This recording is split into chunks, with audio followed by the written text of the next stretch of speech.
الحمد للہ رب العالمین والصلاة والسلام علی سید الانبیاء والمرسلین وعلی آلہ واصحابہ اجمعین۔ رب اشرح لی صدری ویسر لی امری واحلل عقدۃ من لسانی یفقہوا قولی۔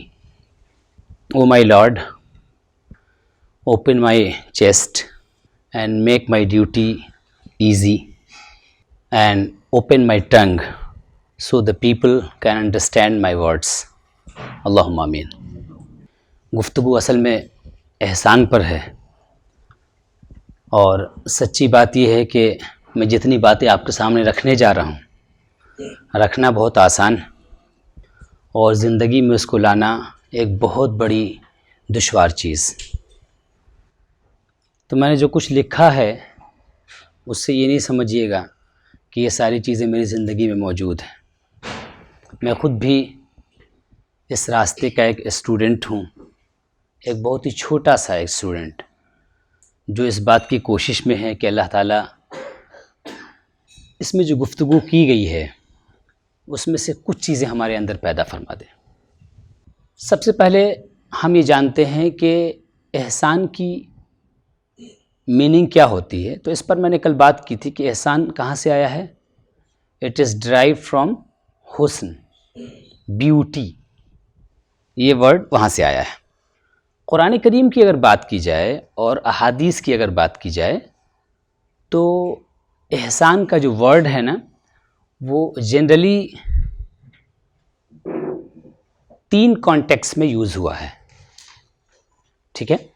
میں نے سب پر لکھ دیا تھوڑا تفصیل سے، لیکن میں اس کو بہت شارٹ میں یہاں پر آپ کے سامنے رکھوں گا۔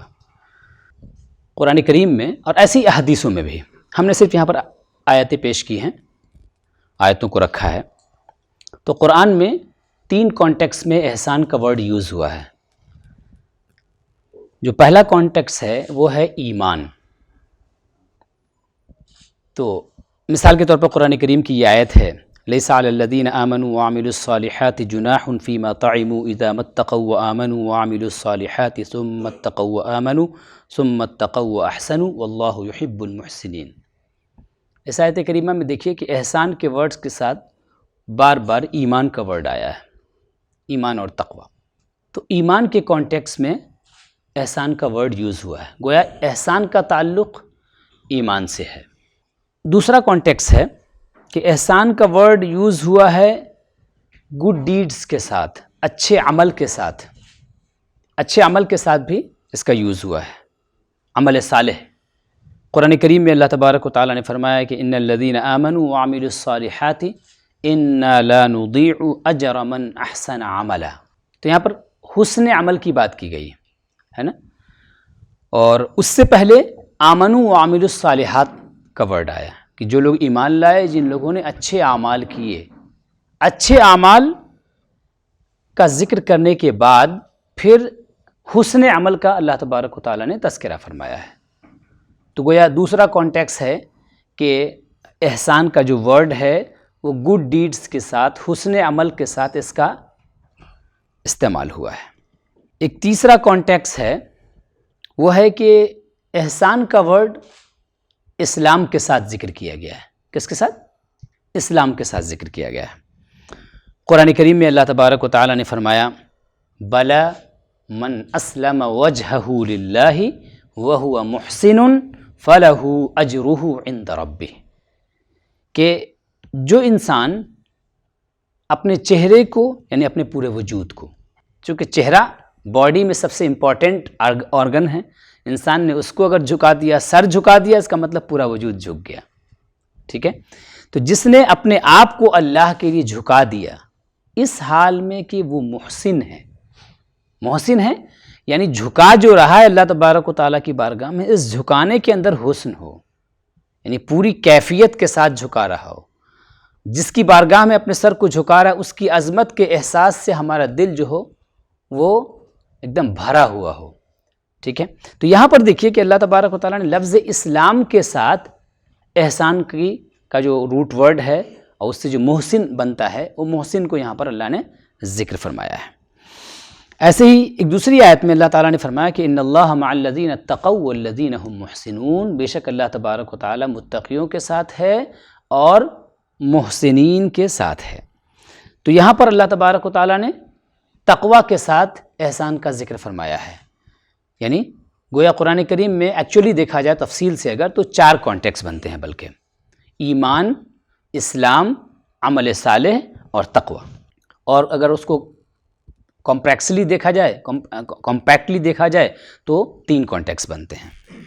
کل گفتگو ہوئی تھی حدیث جبریل کی روشنی میں، اور اس میں بات آئی تھی کہ اللہ کے نبی صلی اللہ تعالیٰ علیہ وسلم سے جب حضرت جبریل امین علیہ الصلاۃ والتسلیم نے پوچھا کہ مل احسان یا رسول اللہ، احسان کیا ہے، تو آپ نے 2 باتیں بیان فرمائی تھی، ٹھیک ہے۔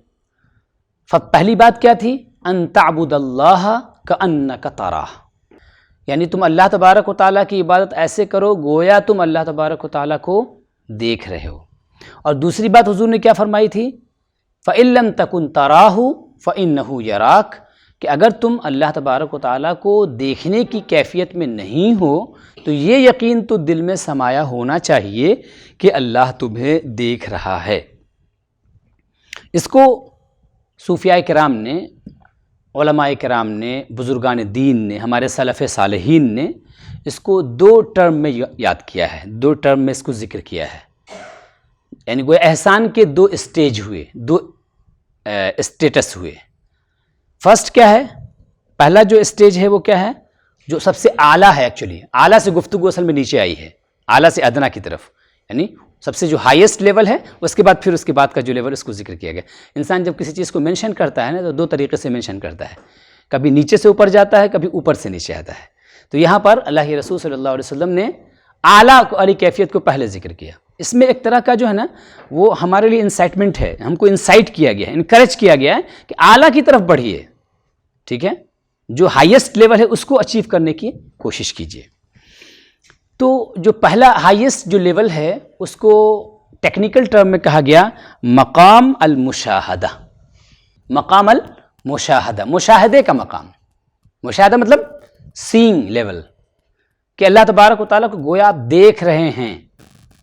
مقام مشاہدہ کا فائدہ کیا ہوتا ہے وہ میں نے کل اس پر تھوڑی گفتگو کی تھی کہ دیکھیے مقام مشاہدہ پہ جب آپ ہوں گے نا، جب اپنے محبوب کو یا جس کی عبادت آپ کر رہے ہیں اس کو آپ دیکھ رہے ہیں اس کیفیت میں، تو پھر غیر کا خیال آپ کے دل میں آ جائے، غیر آپ کے سامنے گھوم جائے، آپ کی نماز کو برباد کر جائے، یہ ممکن ہی نہیں ہے۔ کیونکہ جب محبوب سامنے ہوگا تو محبوب کو دیکھیں گے کہ دوسروں کو دیکھیں گے؟ ہم تو اپنے محبوب کو دیکھیں گے، ہے نا، ہم تو غرق ہو جائیں گے نا، استغراق کی کیفیت ہوگی، ڈوب جائیں گے اپنے محبوب کی یاد میں۔ اور یہی ایکچولی کرکس آف نماز ہے، کرکس آف عبادہ ہے، اقیم الصلاۃ لذکری، نماز میرے ذکر کے لیے قائم کرو۔ اس کے بعد جو دوسرا مقام ہے وہ ہے مقام المراقبہ۔ مراقبہ کا جب ورڈ آتا ہے تو بہت مرتبہ انسان سوچتا ہے یہ کیا چیز ہے۔ ایکچولی مقام مراقبہ کیا ہے؟ مراقبہ بار بار اس بات کو دل میں بٹھانا، اس یقین کو دل میں بٹھانا کہ اللہ تبارک و تعالیٰ مجھے دیکھ رہا ہے، اللہ تبارک و تعالیٰ مجھے دیکھ رہا ہے، اللہ تبارک و تعالیٰ مجھے دیکھ رہا ہے۔ یہی ہے مقام المراقبہ۔ یہ ایک ٹیکنیکل ٹرم ہے نا۔ تو مقام المشاہدہ، احسان کے 2 اسٹیج ہوئے، مقام المشاہدہ اور مقام المراقبہ۔ اسی کو دوسرے ٹیکنیکل ٹرم میں ہمارے علماء کرام نے اس کو تھوڑا سا اور ایزی کر دیا، اور انہوں نے کہا کہ ایک ہے ایمان بالمشاہدہ اور ایک ہے ایمان بالغیب۔ الذین یؤمنون بالغیب، جو لوگ غیب پر ایمان لاتے ہیں، یعنی بغیر دیکھے ایمان لاتے ہیں۔ کس بات پر؟ اللہ کی ذات پر، اللہ کی صفات پر، اللہ کے موجود ہونے پر، اور ان تمام چیزوں پر جن کو کہ ہماری آنکھوں نے نہیں دیکھا ہے۔ تو گویا اس احسان میں جو پہلی سیڑھی ہے نا، فرسٹ اسٹیئر جو ہے وہ یہی ہے کہ آپ کا ایمان بالغیب تو ہونا ہی چاہیے، یعنی بنا دیکھے جن چیزوں کو اللہ اس کے رسول نے ہم تک پہنچایا ہے ان چیزوں پر ایسا ایمان ہو کہ سارے آپ کے جو یقین ہیں وہ ادھر سے ادھر ہو سکتے ہیں، لیکن یہ جو ہمارا یقین ہے دین پر اللہ کی ذات پر، اللہ کے وجود پر، اللہ کی صفات پر، یوم آخرت پر، یہ ایسا فرم ہو، ایسا مضبوط ہو کہ اس کو کوئی چیز ہلا نہ سکے. ٹھیک ہے، تو یہ ایمان بالغیب ہے، یؤمنون بالغیب. لیکن یہ ایمان گویا یہاں سے سفر شروع ہوتا ہے، قرب کا، اعلیٰ قرب کا سفر شروع ہوتا ہے یہاں سے. اصل میں اللہ تبارک و تعالیٰ کا جو نیئرنیس ہے ہمارا، ٹھیک ہے، اس کا سفر یہاں سے شروع ہوتا ہے. گویا اگر یہ کیفیت نہیں ہے ایکچولی، تو ابھی ہم صحیح معنوں میں اپنا سفر شروع ہی نہیں کیا. صحیح معنوں میں سفر جو ہونا چاہیے وہ شروع ہی نہیں ہوا ہمارا، ایمان بالغیب اگر نہیں ہے تو ایمان بالغیب. اب ایمان بالغیب جب انسان بنا دیکھے ایمان لے آتا ہے، دل میں اس یقین کو بٹھا لیتا ہے کہ اللہ دیکھ رہا ہے، تو یہاں سے سفر شروع ہوتا ہے. اور پھر یہ سفر کرتے کرتے انسان اللہ تبارک و تعالیٰ کے قرب کے راستے کا جو سفر طے کرتا ہے، تو طے کرتے کرتے اس مقام پر وہ پہنچتا ہے کہ جو چیزیں اس نے دیکھی نہیں تھی، اب تک صرف بلیو کیا تھا اس نے، وہ بلیونگ تھنگس جو ہوتی ہیں نا، وہ actually as if he is سینگ، ایسی بن جاتی ہیں جیسے کہ وہ دیکھ رہا ہو اس کو. اسی کو ایمان بالمشاہدہ کہتے ہیں.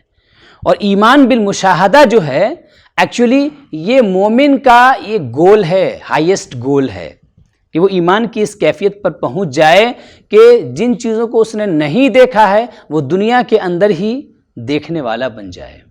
اسی لیے مولائے کائنات حضرت علی کرم اللہ تعالی وجہ الکریم، جو کہ اولیاء کے سردار ہیں، انہوں نے فرمایا کہ ما رأیت شیئا الا ورأیت اللہ فیہ. میں نے جب بھی کسی چیز کو دیکھا تو اس میں پہلے اللہ کو دیکھا، اللہ تبارک و تعالیٰ کا کہ جلووں کو دیکھا. اور فرماتے ہیں کہ لو رفع الحجاب مزدادت یقینا، کہ اگر پردہ اٹھا دیا جائے میری آنکھوں سے، یعنی ابھی جو حجاب ہے آخرت کی چیزوں کو اور جو ایمان کی چیزوں کو ہم دیکھ نہیں پا رہے ہیں، اگر یہ پردہ بھی ہٹا دیا جائے تو میرے یقین میں کوئی اضافہ نہ ہو. کیوں کہ دنیا میں رہتے ہوئے ہی میں گویا ایمان کی اس کیفیت میں ہوں کہ گویا دیکھ رہا ہوں، پردہ ہٹنے کے بعد بھی اس یقین میں کوئی اضافہ نہیں ہو. اتنا ہوگا کہ ٹھیک ہے بیر آئٹ سے ہم ان چیزوں کو دیکھ لیں گے، ننگی آنکھوں سے، کھلی آنکھوں سے دیکھ لیں گے، لیکن ایسا نہیں ہوگا کہ میرے یقین میں کوئی اضافہ ہو جائے. ٹھیک ہے، تو مومن کا جو مین گول ہے، ہائیسٹ گول کیا ہے؟ وہ مشاہدہ، ایمان بالمشاہدہ، کہ گویا اس کیفیت میں پہنچ جائے as if he is seeing those things. تو ایمان بالمشاہدہ اور ایمان بالغیب، ایمان بالغیب سے سفر شروع ہوتا ہے اور ایمان بالمشاہدہ پر سفر گویا ختم ہوتا ہے. لیکن یہ سفر ایکچولی ختم کبھی نہیں ہوتا ہے، چونکہ مشاہدے کی جو اپنے سٹیجز ہیں نا، وہ بہت اتنے ہیں کہ ابھی ختم نہیں ہوں گے، وہ ہمیشہ اس کا سلسلہ چلتا رہے گا. ہر مشاہدے کے بعد ایک مشاہدہ، ہر مشاہدے کے بعد ایک مشاہدہ، ہر یقین کے بعد ایک یقین، یہ سلسلہ ختم ہونے والا نہیں ہے. تو یہ دو اسٹیج ہیں احسان کے. اب سوال یہاں پہ یہ پیدا ہوتا ہے کہ ہم لوگوں کی حالت تو ایسی ہے کہ نہ مقام مشاہدہ پر ہیں اور نہ مقام مراقبہ پر ہیں، نہ ایمان بالمشاہدہ کی کیفیت ہے اور صحیح معنوں میں نہ ایمان بالغیب کی کیفیت ہے. صحیح معنوں میں ویسے ہم زبان سے بلا شبہ ہم کہتے ہیں کہ ہم ایمان رکھتے ہیں، لیکن کیفیت ویسی نہیں ہے ہماری. سچائی کے ساتھ اپنا انٹروسپیکشن کیا جائے تو ہم لوگ اس نتیجے پر پہنچیں گے کہ یہ والا اسٹیج جو ہے نا، فَإِن لَمْ تَكُنْ تَرَاهُ فَإِنَّهُ يَرَاكَ، کہ اللہ تم کو دیکھ رہا ہے، یہ یقین بھی ابھی مضبوطی کے ساتھ جمع نہیں ہے. تو سوال یہ کہ واٹ ٹو ڈو، اب کرنا کیا ہے، اب ہمیں کیا کرنا چاہیے ایسی صورت میں؟ تو بزرگان دین نے اس کا ہم کو ایک کورس دیا ہے. ٹھیک ہے، کورس. اب وہ کورس جو ہے وہ سب قرآن کی آیات اور احادیث سے مزین ہے. کورس کیا دیا کہ بھئی اگر آپ اس کیفیت میں بھی اپنے آپ کو نہیں پا رہے ہیں کہ اللہ تبارک و تعالیٰ، اس یقین میں بھی نہیں پا رہے ہیں کہ اللہ تبارک و تعالیٰ آپ کو دیکھ رہا ہے، ٹھیک ہے، تو پھر ہمیں کیا کرنا چاہیے؟ انٹروسپیکشن کرنا چاہیے اپنا، کہ ایسا کیوں ہے، کچھ تو گڑبڑی ہے. واٹ وینٹ رانگ، گڑبڑی کیا ہو گئی کہ جس کی بنیاد پر ہم کو یہ بھی کیفیت حاصل نہیں ہے؟ انٹروسپیکشن کریں. اسی کو بزرگوں کی اصطلاح میں کہتے ہیں محاسبہ. کیا کہتے ہیں؟ محاسبہ. آئیے محاسبہ کا جو چیز ہے نا، یہ یوں ہی نہیں ہے، بلکہ قرآن کریم کی ایک آیت ہے. اللہ تبارک و تعالیٰ ارشاد فرماتا ہے، یا ایھا الذین آمنوا اتقوا اللہ ولتنظر نفس ما قدمت لغد واتقوا اللہ ان اللہ خبیر بما تعملون، کہ اے لوگو، ایمان والو، اللہ سے ڈرو اور ہر جان کو غور و فکر کرنا چاہیے کہ اس نے کل کے لیے کیا آگے بھیجا ہے، یعنی کیا عمل کیا ہے اس نے، اس میں غور کرنا چاہیے. تو یہ غور کرنا، یہی تو انٹروسپیکشن ہے نا، یہی محاسبہ ہے. تو فرسٹ اسٹیج ہے کہ ہم محاسبہ کریں کیا گڑبڑی ہو گئی. تو گڑبڑی جب آپ محاسبہ کریں گے نا تو کچھ نہ کچھ جو ہے نا شارٹ کمنگس ہم کو ملیں گے کہ اس میں کمی ہے، اس میں کمی ہے، اس میں کمی ہے.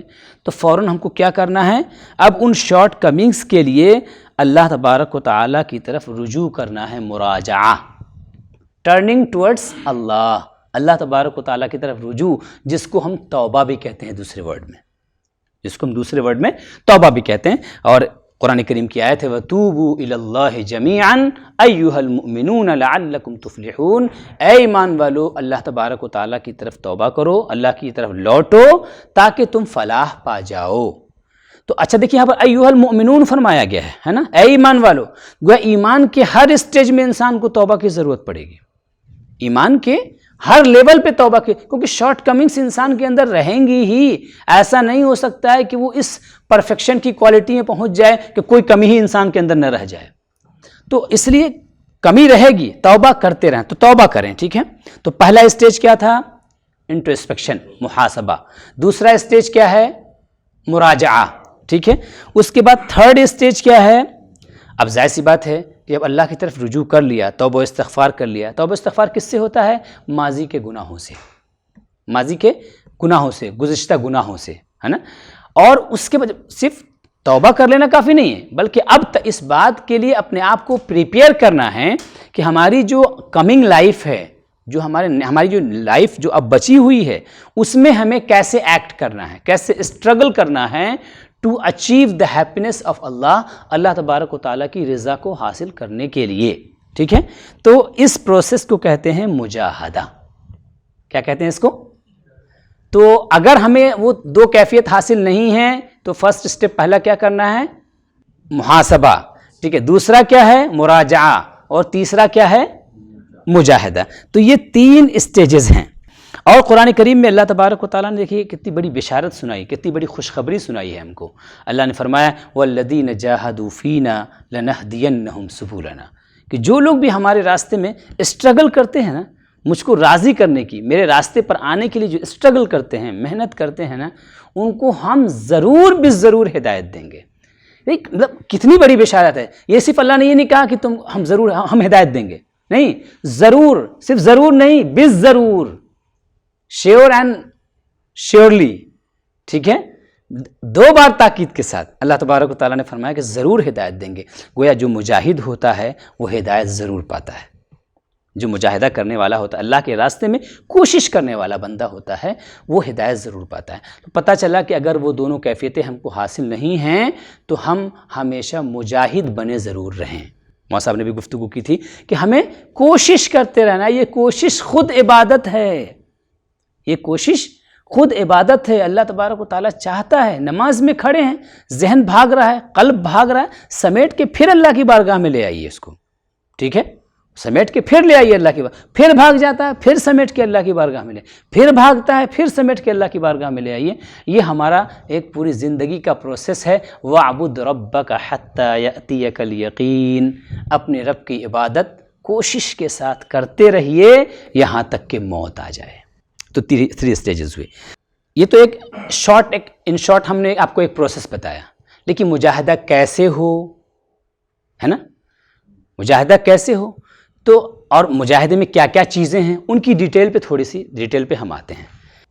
اب سوال یہ ہے کہ ہم اپنے آپ کو مجاہد جو بنائیں گے وہ کیسے بنائیں گے. تو ان شارٹ اس کے 2 اسٹیج ہیں. ان شارٹ اس کے 2 اسٹیج ہیں. مجاہد کیسے بنانا، چونکہ آخری پوائنٹ پہ بات آ کے رک گئے، ہم کو مجاہد بننا ہے گویا، ٹھیک ہے. تو مجاہد کیسے بنائیں. مجاہد کو ہم نے محسن کہا اس لیے کہ وہ بھی محسن کے راستے میں ہے نا، وہ انہی تک اس کا جو ٹارگٹ ہے، اس کی جو منزل وہی ہے، محسن بننا. تو اچھا، یہ ہم نے جو 2 اسٹیپ بتائے نا، پہلا اسٹیپ کیا ہے، تزکیہ نفس، پیوریفیکیشن آف ہارٹ یا کلینزنگ آف ہارٹ، ٹھیک ہے. سیکنڈ کیا ہے، نفس، بلکہ ہارٹ کے بجائے ہم نفس استعمال کریں گے، تصفیہ قلب، اور قلب کو مصفہ کرنا، صفا عطا کرنا، بیوٹی عطا کرنا. یہ جو 2 اسٹیپ ہم نے بتایا ہے نا، اصل میں قرآن کریم کی ایک آیت سے نکلتے ہیں. پہلی آیت کا حصہ کیا ہے؟ قد افلح من تزکا، وہ انسان کامیاب ہو گیا جس نے اپنے آپ کو پیوریفائی کر لیا. تو یہ تزکیہ ہو گیا. اور اس کے بعد تصفیہ مطلب اپنے قلب کو آراستہ کرنا ہے، ڈیکوریٹ کرنا. آگے اس پر بات آئی ہے تصفیہ پر نا، اس کا لکھا ہوا ڈیکوریشن آف ہارٹ ود اخلاق حسنہ، ٹھیک ہے. اور اس سے تزکیہ نفس جو ہے اس کے بارے میں لکھا ہوا ہے کہ کلیننگ آف نفس فرام اخلاق رذیلہ وچ آر کالڈ مہلکات destructive things for a believer. سب سے پہلے 2 اسٹیپ جاننا ہے، تزکیہ نفس اور تصفیہ قلب. تو یہ قرآن کریم کی ایک آیت سے 2 آیت سے ہے. قد افلح من تزکا، یہ تزکیہ نفس ہے. وذکر اسم ربہ فصلی، کہ اس نے اپنے رب کے نام کو یاد کیا اور پھر اللہ کی عبادت میں اپنے آپ کو لگایا، نماز میں لگایا. تو یہ ہے تصفیہ قلب کا حصہ، ٹھیک ہے. فرسٹ پارٹ جو ہے کچھ چیز سے آپ کو اپنے دل سے نکالنا ہے، اور سیکنڈ پارٹ کیا ہے؟ کچھ چیزوں سے اپنے دل کو آراستہ کرنا ہے، اپنے ہارٹ کو بیوٹیفائی کرنا ہے. اب یہ جو ہم ابھی بات کر رہے ہیں کہ تزکیہ نفس کی، اور ہم نے بتایا کہ جن چیزوں سے اپنے آپ کو پاک کرنا ہے اس کو اسلامک ٹرم میں ہم کہتے ہیں اخلاق رذیلہ. تو یہ اخلاق رذیلہ جس کو ہم نے بتایا کہ علماء کرام نے اپنے ٹرم میں اس کو کہا کہ یہ ہے مہلکات. مہلکات مطلب ڈسٹرکٹیو تھنگس، ٹھیک ہے. تو ڈسٹرکٹیو تھنگس وہ کیا ہے پہلے وہ تو جان جائیں، اس کے پروسیس پہ بعد میں بات کریں گے. ابھی ہم صرف جان رہے ہیں کہ کن چیزوں سے اپنے آپ کو پاک کرنا ہے. تو اس میں دیکھیے یہ کتنی چیزیں ہوتی ہیں، ایک ان شارٹ ہم نے اس کو بیان کیا ہے تو 14 چیزیں بن کر کے سامنے آتی ہیں. کیا ہے؟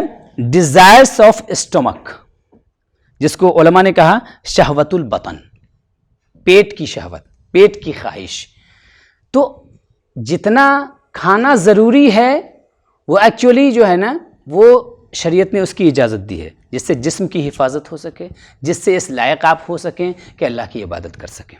کسی بھی چیز کو، اچھی چیز کو، جو بھی صحت کے لیے مفید غذائیں ہیں ان کا استعمال کرنا یہ کوئی بری بات نہیں ہے، بلکہ ہم کو اپنے جسم کو وہ چیزیں ہم دیں گے تاکہ اس کے ذریعے سے ہم عبادت کر سکیں، کیونکہ عبادت کی سواری یہی ہے. اسی پہ چڑھ کے تو آپ سارا کام انجام دیں گے کہ اس کے بغیر جب یہ باڈی ہماری ساتھ نہیں دے گی ہمارا، تو پھر ہم کیسے عبادت کریں گے؟ اللہ کی عبادت نہیں کر پائیں گے نا. تو اس لیے ہمیں جو ہے نا وہ جو علماء نے یہاں پر گفتگو کی ہے اور کہا کہ دیکھیے یہ جو شہوت البطن جو ہے نا، پیٹ کی شہوت، تو ایک ہوتا ہے کہ جتنا دینا ضروری ہے جسم کو یہ تو دینا ہے آپ کو، لیکن ضرورت سے زائد دینا، اتنا زائد دینا بھی کوئی اتنا برا نہیں ہے، لیکن اتنا زیادہ دے دینا کہ یہ نفس سرکشی کرنا شروع کر دے، اللہ کی نافرمانی میں اپنے آپ کو لگا دے، اسی پر کنٹرول کرنا ہے. تو اسی کو یہاں پر کہا گیا ڈیزائرس اسی کو کہتے ہیں، ضرورت سے زائد کی جو خواہش ہے جس سے کہ آپ رب تعالیٰ کی اطاعت سے دور ہو جائیں، اس کی فرما برداری سے دور ہو جائیں. تو اس سے اپنے آپ کو، اپنے قلب کو پاک کرنا ہے، ایسی خواہش سے اپنے آپ کو پاک کرنا ہے. اس کے بعد ہے ڈیزائرس آف سیکسول آرگنس، جس کو کہتے ہیں شہوت الفرج. تو ظاہر سی بات ہے کہ اسلام نے نکاح کی اجازت دی ہے اور جو سیکسول آرگنس ہیں ان کے یوز کی اجازت دی ہے آپ کو، ایک جو اسلامک طریقہ ہے اس کے مطابق. اور اس کے ذریعے سے یہ اتنا کرنا یہ غلط بات نہیں ہے، یعنی نکاح کرنا غلط بات نہیں ہے، لیکن اگر آپ اس کا مس یوز کرتے ہیں، ٹھیک ہے، تو مس یوز کرنا یہ غلط ہے. تو اس پہ اپنے آپ کو کنٹرول کرنا ہے. اگر آپ نکاح کرتے ہیں بہت اچھی بات ہے، اور اگر نکاح کرنے کی پوزیشن میں نہیں ہے، شادی کرنے کی پوزیشن میں نہیں، بہت سے لوگوں کے ساتھ ایسی کنڈیشنز ہو سکتی ہیں، تو اس کے لیے اللہ کے نبی صلی اللہ علیہ وسلم نے علاج بتایا کہ فَعَلَيْهِ بِالصَّوْمِ فَإِنَّ لَهُ وِجَاءَ، کہ اس کے اوپر روزہ رکھنا ضروری ہے، کیونکہ روزہ ڈھال ہے. کیونکہ روزہ رکھنے سے انسان کی جو خواہش ہے وہ خواہش کمزور ہوتی ہے، اور جب خواہش کمزور ہوگی تو جو سیکسول آرگنس کی جو ڈیزائرز ہیں وہ آپ کے کمزور پڑیں گے اور آپ گناہ کی طرف نہیں جائیں گے. یہ حدیث کے مطابق ریمیڈی ہے.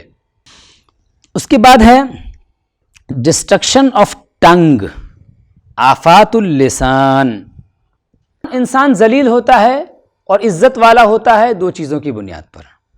وہ زبان کی بنیاد پر ذلیل ہوتا ہے، دل برا اگر ہے تو وہ ذلیل ہوتا ہے. زبان اچھی ہے اور دل اچھا ہے تو اس کی بنیاد پر وہ اچھا کہلاتا ہے.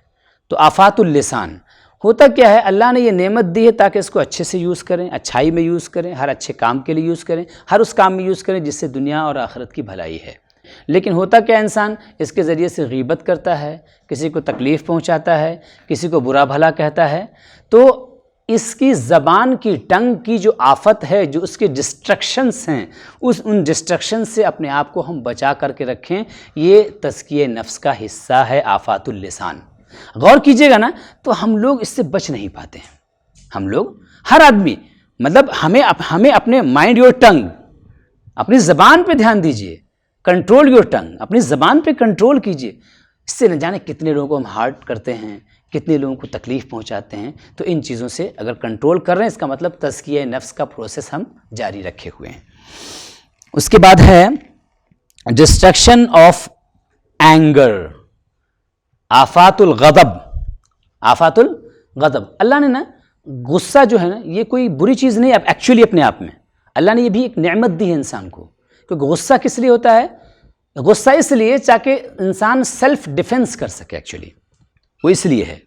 لیکن ہم کیا کرتے ہیں، اس کا بھی مس یوز کرتے ہیں۔ پاور جب انسان کو ملتا ہے نا تو پاور کا مس یوز کرتا ہی ہے، تو پاور کا مس یوز انسان کرتا ہے۔ اس لیے وہ غضب جو ایک پاور اللہ نے دیا ہے، بہت اچھی نعمت ہے وہ اللہ کی طرف سے، اس کا بھی ہم مس یوز کرتے ہیں۔ کہاں اس کو استعمال کرتے ہیں؟ جہاں استعمال نہیں کرنا چاہیے۔ غصہ کس پر کرتے ہیں؟ جس پر نہیں کرنا چاہیے۔ کمزوروں پہ اپنا غصہ دکھاتے ہیں، اور جب آپ پر ظلم ہوتا ہے تو پھر آپ نرم پڑ جاتے ہیں۔ یا یہ کہ اگر آپ سیلف ڈیفنس کرتے ہیں تو سیلف ڈیفنس کرتے ہوئے کبھی آپ آگے بڑھ جاتے ہیں کہ ایک نے آپ کو مارا ایک تھپڑ اور آپ نے کھینچ دیا اس کو 4۔ تو یہ جو غصے کا اظہار ہے یہ اپنے آپ میں غلط ہے، تو اس کو کنٹرول کرنا ہے۔ کنٹرول کرنے کا مطلب کہ شریعت نے جس حد تک اس کی اجازت دی ہے اور جہاں پر اجازت دی ہے وہیں تک اس کو استعمال کرنا ہے، اس سے آگے نہیں بڑھنے دینا ہے۔ کہ اسی لیے کہا گیا، اللہ کے رسول صلی اللہ علیہ وسلم نے ارشاد فرمایا کہ پہلوان وہ نہیں ہیں جو کسی کو پٹک دے میدان مقابلے میں، کانٹیسٹ میں، ٹھیک ہے، بلکہ پہلوان کون ہے؟ جو اپنے غصے پر کنٹرول رکھے۔ چونکہ یہ سب کے بس کا کام نہیں ہے، یہ بہادروں کا کام ہے، سورماؤں کا کام ہے، ہیروز کا کام ہے۔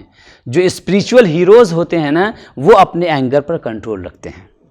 اور اس پر بھی دیکھیے گا نا، ہم لوگ اس پر انٹروسپیکشن اپنا کرتے رہیں کہ کہاں کہاں ہم سے غلطی ہوتی ہے، کب کب ہم اس کا مس یوز کرتے ہیں، اس کو دیکھتے رہیں۔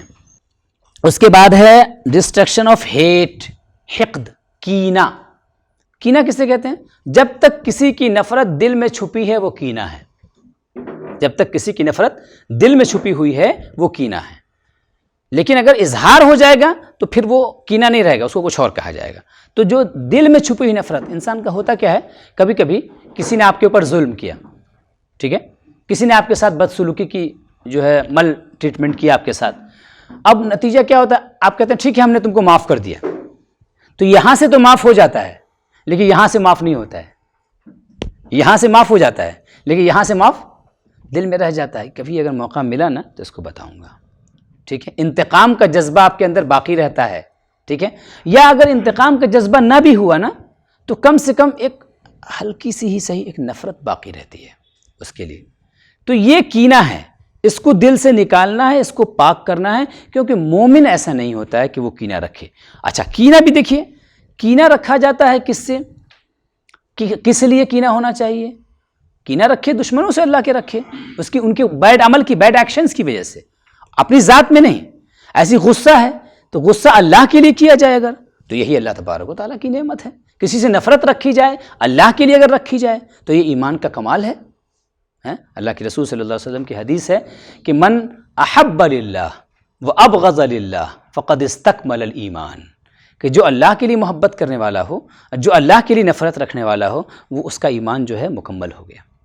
لیکن ہوتا کیا، یہ ساری چیزیں ہماری اللہ کے لیے نہیں ہوتی ہیں، آپس میں ہمارے ایشوز ہوتے ہیں، آپس میں ہمارے مسائل ہوتے ہیں جس کی بنیاد پر ہم ایک دوسرے سے کینہ رکھتے ہیں، اور کینہ کی وجہ سے ہماری سوسائٹی برباد ہوتی ہے اور ہمارا گھر برباد ہوتا ہے۔ اور اللہ یہ نہیں چاہتا کہ ہماری سوسائٹی برباد ہو، ہماری سوسائٹی تو اللہ کے احکام پر پروان چڑھنے والی ہو، زندگی گزارنے والی ہو، یہ اللہ تبارک و تعالیٰ کا مطلوب ہے۔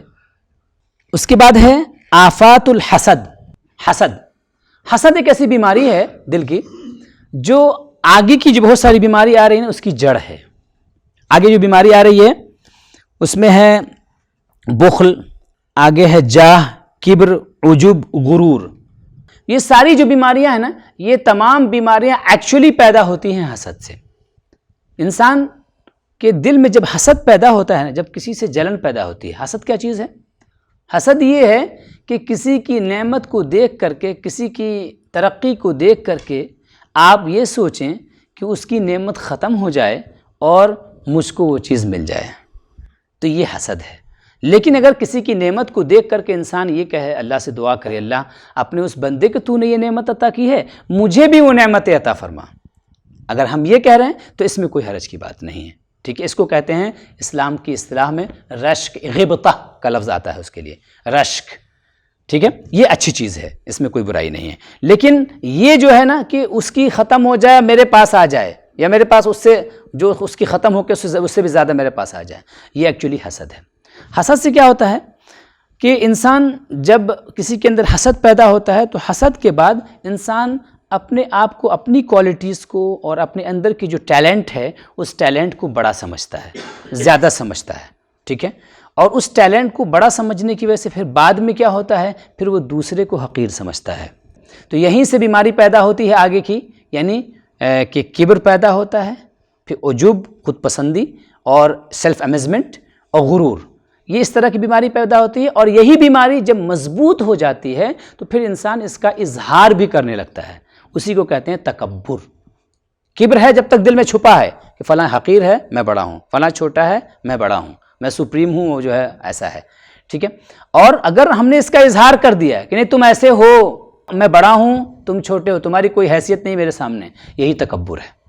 تو یہ چیزیں پیدا ہوتی ہیں، بنیاد ہے، جڑ ہے یہ، ٹھیک ہے۔ تو اس بیماری سے اپنے آپ کو اگر ہم نے بچا لیا تو گویا آگے کی جو بہت ساری بیماریاں ہیں ان سے ہم اپنے آپ کو بچا سکتے ہیں۔ اس کے ڈسٹرکشن سے، حسد کے ڈسٹرکشن سے ہم کو اپنے آپ کو بچا کر کے رکھنا ہے۔ اس کے بعد ہے آفات الدنیا، دنیا کی آفت۔ دنیا اصل میں کسے کہتے ہیں؟ اللہ تبارک و تعالیٰ کے سوا جو کچھ ہے ایکچولی جو ہے وہ دنیا ہے۔ لیکن اس بزرگان دین اور دین کی اصطلاح میں دنیا کسے کہتے ہیں؟ دنیا کہتے ہیں ہر وہ چیز جو آپ کو اللہ کی یاد سے غافل کر دے، وہ دنیا ہے۔ اپنے آپ میں مال کا ہونا یہ بری چیز نہیں ہے، ٹھیک ہے۔ اپنے آپ میں کسی اسٹیٹس میں ہونا یہ بری چیز نہیں ہے، بلکہ آپ اگر ان چیزوں کی وجہ سے اللہ سے غافل ہو جاتے ہیں، اب یہ آپ کے لیے دنیا بن جائے گی، اب یہ آپ کے لیے دنیا بن جائے گی۔ اس کے بعد دنیا کا کانسیپٹ ایک دم کلیئر ہونا چاہیے۔ اس کے بعد ہے آفات المال، مال کی آفت۔ تو کیا مال اپنے آپ میں بری چیز ہے؟ مال بری چیز نہیں ہے، کیونکہ مال کے ذریعے سے تو لوگ صدیقین کا مقام پا گئے، لوگ صدیقین کا مقام پا گئے۔ بھئی حضرت عثمان غنی رضی اللہ تعالیٰ عنہ، ان کے بارے میں اللہ کے رسول صلی اللہ علیہ وسلم نے کیا ارشاد فرمایا؟ آپ نے فرمایا کہ عثمان نے 2 مرتبہ اپنے مال سے جنت خریدی ہے۔ کتنی بڑی بات ہے! تو مال تو اللہ کی نعمت بھی ہے نا۔ حضرت عبد الرحمن ابن عوف رضی اللہ تعالیٰ عنہ زبردست مالدار تھے، انتقال ہوتا ہے تو ان کی 10 اولادیں تھیں، 10 اولادوں میں ان کا جو سونا تقسیم ہوا ہے وہ کلہاڑی سے کاٹ کر کے تقسیم ہوا ہے، اتنا سونا تھا ان کے پاس۔ تو یہ اپنے آپ میں بری چیز نہیں ہے۔ اصل میں برا کیا ہوتا ہے؟ جب انسان انہی چیزوں کی طرف مائل ہو جاتا ہے۔ اور یہ چیزیں نقصان دہ، دنیا یا مال، یہ چیزیں نقصان دہ کب، یا جتنی بھی چیزیں آگے، جاہ، اسٹیٹس، یہ چیزیں نقصان دہ کب ہوتی ہیں؟ جب انسان ٹرینڈ نہیں ہوتا ہے، ٹھیک ہے۔ تو گویا یہ بہت امپورٹنٹ چیز ہے، لیکن جو ٹرینڈ نہیں ہے، ٹھیک ہے، ایسے انسان کے ہاتھ میں یہ چیز اگر دے دی جائے تو وہ اس کو نقصان پہنچاتی ہے۔ اس کو اس طریقے سے سمجھنا چاہیے کہ سانپ جو ہوتا ہے، سانپ کے منہ میں جو ہے اس کا علاج بھی ہوتا ہے، زہر بھی ہوتا ہے، اس کا علاج بھی ہوتا ہے۔ لیکن سانپ کے منہ سے وہ علاج والی چیز کون نکالے گا؟ جو سپیرا ہوگا، وہی اس کے منہ میں ہاتھ ڈالتا ہے اور ہاتھ کو سیفلی اپنا نکال بھی لیتا ہے، ٹھیک ہے۔ وہی اس کے دانت بھی توڑ دیا کرتا ہے کہ دوسروں کو نقصان نہ پہنچائے۔ تو یہ لیکن ہمارا کام ہے، یہ ہم تو مر جائیں گے۔ تو ایسے ہی انسان اگر ٹرینڈ نہیں ہے نا تو پھر کیا ہوتا ہے؟ بزرگوں کی صحبت نہیں ہے، اچھوں کی صحبت نہیں ہے، اللہ کی طرف اس کا دل لگا ہوا نہیں ہے، تو مال اس کو پھر کیا کرتا ہے؟ اپنی طرف گھسیٹ کے لے جاتا ہے، ٹھیک ہے، ہلاکت کی طرف لے جاتا ہے۔ انسان مال کا مس یوز کرتا ہے، مال سے جو ہے ایک دوسرے پر فخر کا اظہار کرتا ہے، اس طرح کی بہت ساری برائیاں پیدا ہوتی ہیں۔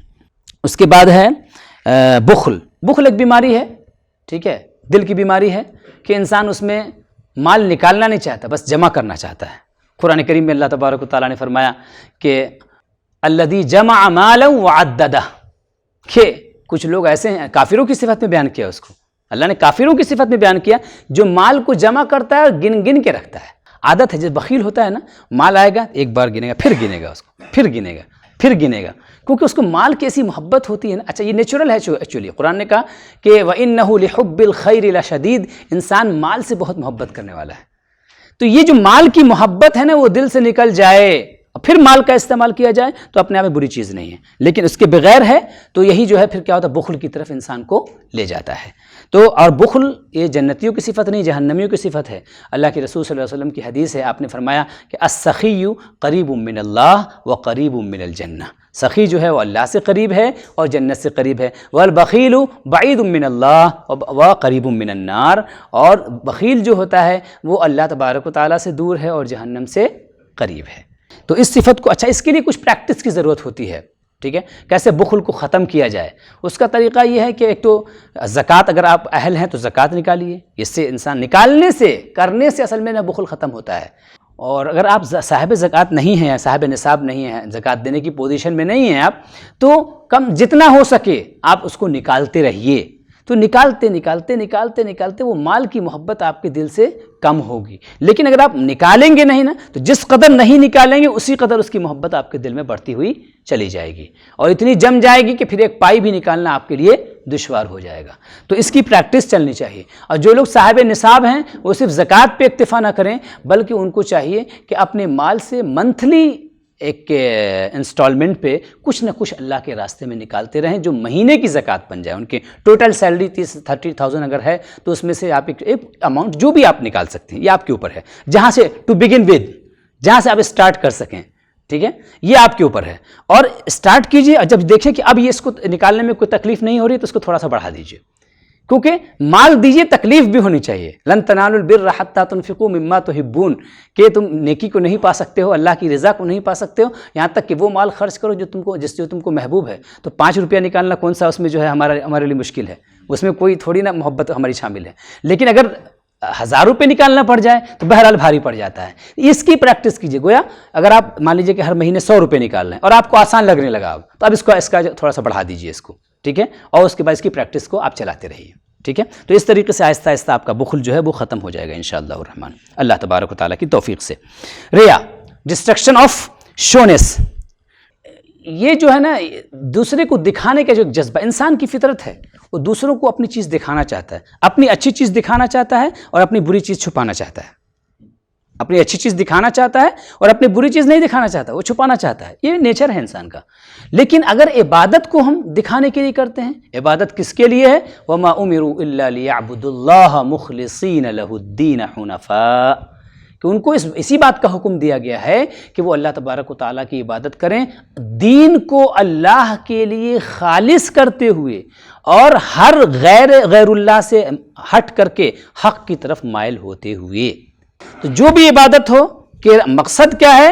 میرا مقصد صرف اللہ تبارک و تعالیٰ کی رضا ہے، میں مشرکین میں سے نہیں ہوں. ٹھیک ہے، ان صلاتی و نسکی و محیای و مماتی للہ رب العالمین لا شریک لہ وبذالک امرت وانا اول المسلمین، ہے نا. تو یہ جو ہم کہتے ہیں کہ مشرکین میں سے نہیں ہے، تو ہر وقت مشرکین میں سے نہ ہونے کا کیا معنی ہے؟ یعنی میں اپنی عبادت کو بھی کسی اور کے لیے انجام نہیں دیتا ہوں، ٹھیک ہے، خالص اللہ کے لیے. اسے ریا کو کہا گیا شرک اصغر، چھوٹا شرک کہا گیا ہے اس کو.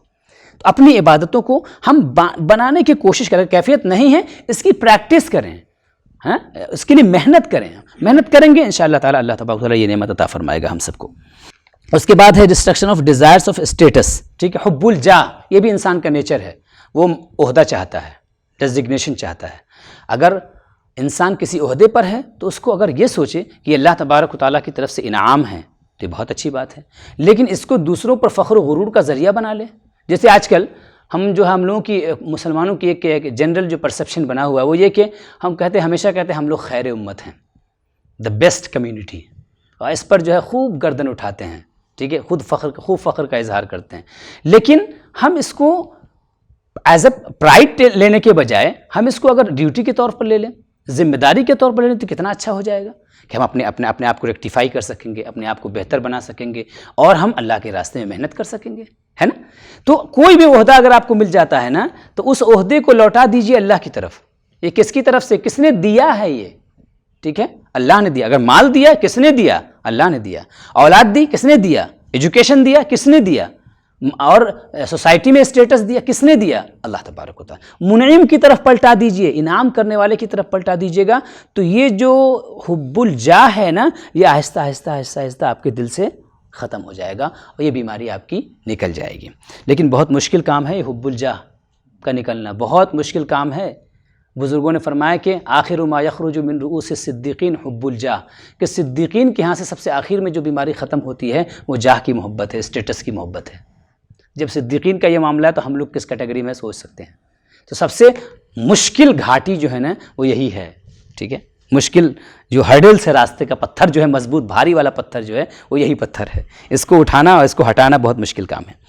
اس کے بعد ہے آفات الکبر. میں نے ذکر کر دیا کبر کے بارے میں. کبر کا مطلب یہ ہے کہ جب تک اپنے آپ کو آپ بڑا سمجھتے ہیں اور چھوٹے کو حقیر سمجھتے، دوسروں کو حقیر سمجھتے ہیں، یہ دل کے اندر ہے چھپا ہوا، تو اس کو کبر کہتے ہیں. یہ بھی اپنے آپ میں گناہ کبیرہ ہے، بری بات ہے، یہ عیب، یہ اخلاق رذیلہ میں سے ہے. اس کو اپنے دل سے پاک کرنے کی ضرورت ہے، کیونکہ اللہ تبارک و تعالیٰ نے سب کو انسان بنایا ہے. لقد کرمنا بنی آدم، اور ہمارے درمیان کسی طرح کا کوئی فخر اور بھید بھاؤ نہیں ہے سوائے تقویٰ کے. اللہ نے فرمایا ان اکرمکم عند اللہ اتقاکم، نہ کوئی چھوٹا ہے نہ کوئی بڑا ہے، بلکہ اللہ تبارک و تعالیٰ کی بارگاہ میں سب سے زیادہ عزت والا اللہ کی بارگاہ میں وہ ہے جو کہ متقی ہے، اللہ سے زیادہ ڈرنے والا ہے، جو گاڈ فیئرنگ ہے اور جو گاڈ سے، اللہ سے کنیکٹڈ اپنے آپ کو محسوس کرتا ہے، اس کے لیے محنت کرنے والا ہے.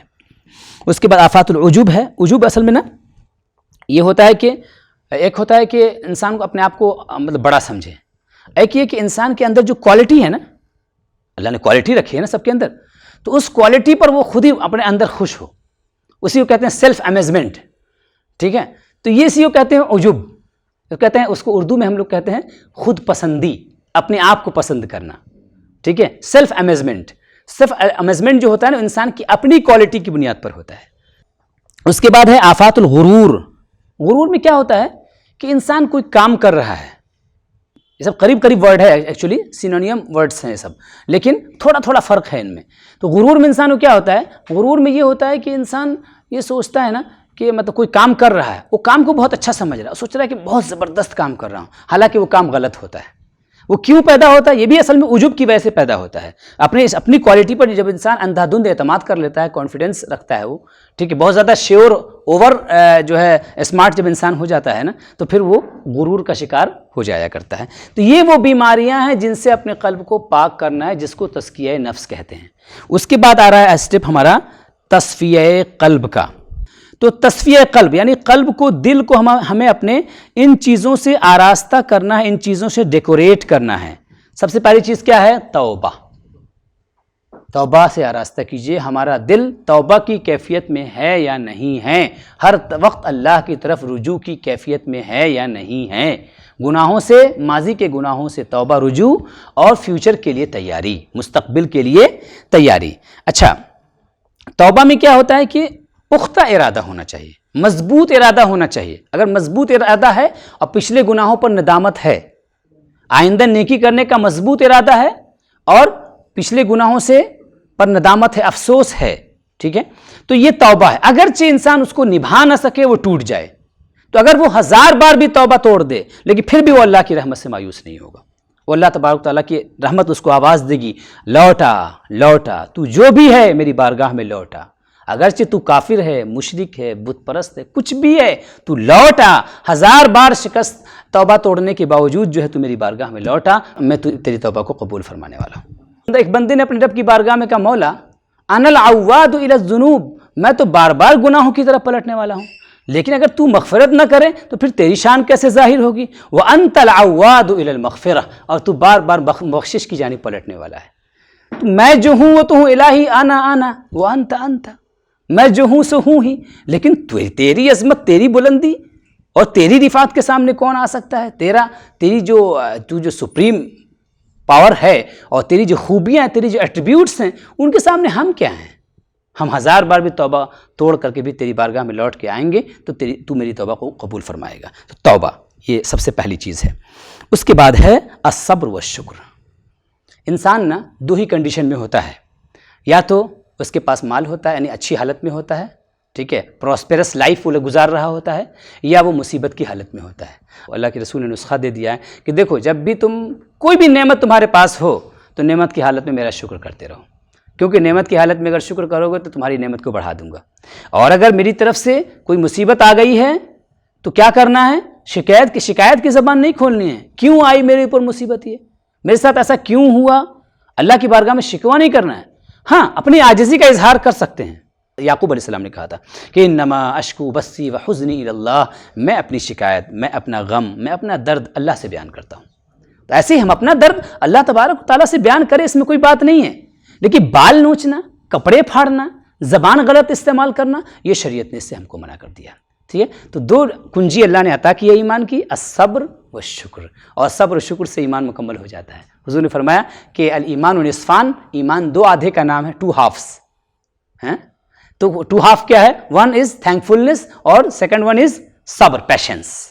ٹھیک ہے، تو جو ہم نے کل گفتگو کی والقدر خیرہ وشرہ من اللہ تعالی، تقدیر وہ بندے کے لیے اچھی ہو یا بندے کے لیے نقصان دہ ہو، جس فارم میں بھی آئے اس کو ہم کو قبول کرنا ہے کہ اللہ کا فیصلہ ہے، اور اس کے مطابق، اور اگر مصیبت ہے تو مصیبت کو دور کرنے کے جو ریسورسز اللہ نے بتائے ہیں ان کو یوز کرنا ہے، اپنے غم کو اللہ کی بارگاہ میں بیان کرنا ہے، لیکن کوئی غلط زبان ہم کو استعمال نہیں کرنا. یہ ماننا ہے کہ میرے رب کی طرف سے یہ بھی آیا ہے. ٹھیک ہے، محبوب کی طرف سے ایسا نہیں ہے کہ صرف حلوہ ملے تو ہی اچھا ہوتا ہے، بلکہ محبوب کی طرف سے اگر کچھ کڑوا مل جائے تو وہ بھی جو ہے قبول کرنا چاہیے. ایسا نہیں کہ جو ہے وہ میٹھا میٹھا ہپ ہپ اور کڑوا کڑوا تھو تھو، ایسا نہیں ہونا چاہیے، بندے کو ایسا نہیں ہونا چاہیے.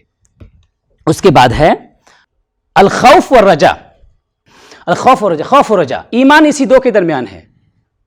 فیئر اینڈ ہوپ، پوری دنیا اسی میں ہے بھائی، پوری دنیا کا سسٹم اسی پہ چل رہا ہے، خوف اور ہوپ کے درمیان. انسان کوئی تجارت کرتا ہے تو اس کو ایک ڈر بھی ہوتا ہے، پتہ نہیں گھاٹا نہ ہو جائے، لیکن اسے امید بھی ہوتی ہے، اور امید پہ دنیا قائم ہے. ٹھیک ہے، تو فیئر اینڈ ہوپ کے درمیان پوری دنیا کا سسٹم بھی چل رہا ہے. اللہ نے فرمایا کہ اللہ کے رسول صلی اللہ علیہ وسلم نے ارشاد فرمایا کہ الایمان بین الخوف والرجا. خوف و رجا مومن کا کیسا ہونا چاہیے، بس ایک بات بیان کرتا ہوں. حضرت عمر رضی اللہ تعالیٰ عنہ فرماتے ہیں کہ اگر اس بات کا اعلان ہو جائے کہ سارے لوگ جنتی ہیں سوائے ایک کے، سارے لوگ جنتی ہیں سوائے ایک کے، یعنی ایک جہنمی ہے، تو میں وہ جہنمی اپنے آپ کو سمجھوں گا.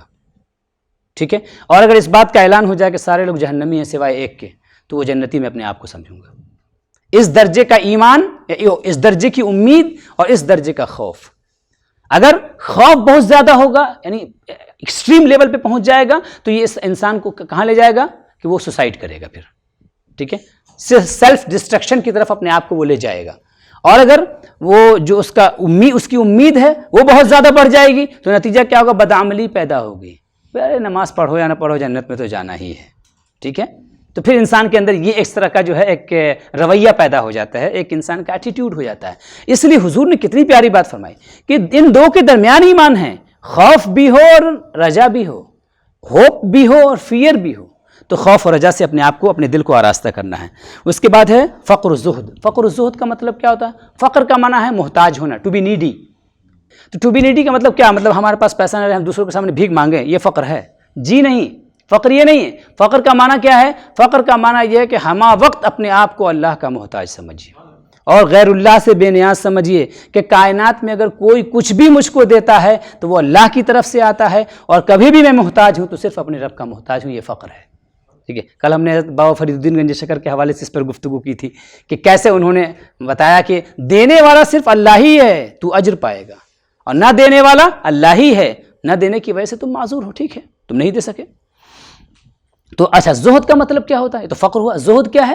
زہد کا مطلب یہ ہے کہ اللہ کے علاوہ جو کچھ ہے اس سے اپنے آپ کو بے رغبت رکھنا. یعنی نہ لوگوں سے امید رکھیے، نہ لوگوں کے پاس کیا ہے اس سے امید رکھیے. ٹھیک ہے، آپ اپنے دل کو اللہ تبارک و تعالیٰ کی طرف متوجہ رکھیے. لوگوں سے امیدوں کو توڑ لینے کا نام زہد ہے. لوگوں سے امیدوں کو، اچھا یہ سب دیکھیے کتنی، ہم اپنے اسپریچول لائف میں سوچیں کہ کتنا اس کی وجہ سے سیٹسفیکشن ہمارے اندر پیدا ہوگا. اگر یہ چیزیں ہمارے اندر پیدا ہو جائیں تو ہم کیسا جو ہے نا وہ مطلب سیلف اللہ ڈیپینڈنٹ ہو جائیں گے ہم لوگ، ہے نا. اللہ تبارک و تعالیٰ پر ہمارا ڈیپینڈنس ہوگا، نہ کہ دنیا پہ ڈیپینڈنس ہوگا. تو جو دنیا کے جھمیلے ہیں ان جھمیلے سے بھی ہم نجات پا جائیں گے. ٹھیک ہے، اس کے بعد ہے التوکل. توکل کا مطلب کیا ہے؟ اللہ پر بھروسہ کرنا، اللہ پر بھروسہ کرنے کا مطلب کیا ہے کہ جو دنیا کے اسباب ہیں ان کو چھوڑ کر کے ہم اللہ پہ بھروسہ کر کے بیٹھ جائیں، یہ توکل نہیں ہے۔ توکل حضور نے، دیکھیے توکل کے الگ الگ لیول ہیں۔ کچھ لوگ وہ ہوتے ہیں نا، کچھ بندے ایسے ہوتے ہیں جو اللہ تبارک و تعالیٰ کی ذات میں ایسے غرق ہوتے ہیں کہ یہ دنیا جو اسباب کی دنیا ہے، جو ریسورسز کی دنیا ہے، ان کی نگاہ یہاں سے ہٹ ہی جاتی ہے۔ وہ ہم یہ کہہ سکتے ہیں ون سائیڈڈ ہو جاتے ہیں، وہ ون سائیڈڈ ہو جاتے ہیں۔ دنیا میں اگر انسان ہے نا تو ون سائیڈڈ نہیں ہو پائے گا، یعنی اگر ہوش حواس اس کے باقی ہیں، کنٹرول اس کا باقی ہے، تو وہ ون سائیڈڈ نہیں ہوگا۔ یا تو جو ہے ایکچولی ہونا چاہیے ایسے انسان کو جو ہوش حواس میں وہ ٹو سائیڈڈ ہو، ٹھیک ہے، ایک سائیڈ اس کا دنیا سے جڑا ہو اور دوسرا سائیڈ اللہ تبارک و تعالیٰ کے ساتھ جڑا ہوا ہو، ہے نا، ٹو اینڈ ہونا چاہیے اس کا۔